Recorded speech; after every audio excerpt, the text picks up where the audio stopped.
Il y a d'autres gens qui pensent que l'on est dans d'autres dates. Je ne vous apprends rien. Mais l'affaire est cruciale, c'est le cas de le dire, puisque vous définissez le temps qui va du passé à l'avenir en passant par vous. D'où une très grande arrogance des parlants d'une époque qui croient que tout le passé était fait pour arriver jusqu'à eux.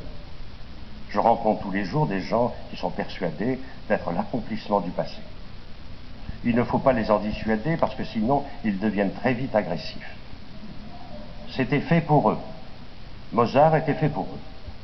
Comme ils ne font pas grand-chose de Mozart la plupart du temps, leur position est plutôt obscène. Nietzsche intervient là, exactement sur ce point. Tout d'un coup, il se met en position de remettre en question le temps lui-même.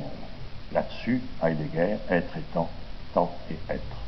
Nous n'avons même pas commencé encore à nous imprégner de cela. Les artistes ont très souvent remis en question le temps lui-même, le temps perdu, le temps retrouvé. Vous pouvez prendre des exemples que vous voulez. Picasso, lui aussi, joue avec le temps, et c'est justement ça qui choque, la libre disposition du temps.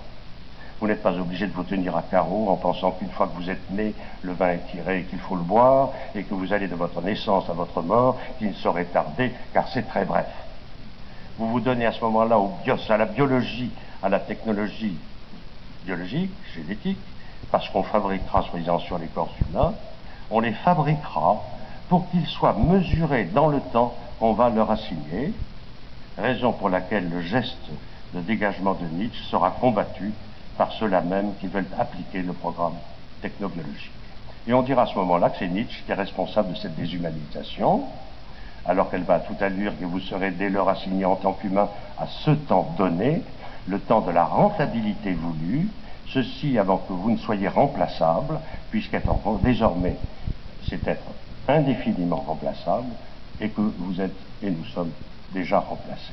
C'est cette place du remplacement automatique que Nietzsche interroge à travers l'esprit de vengeance, le ressentiment, dans sa question sur le temps.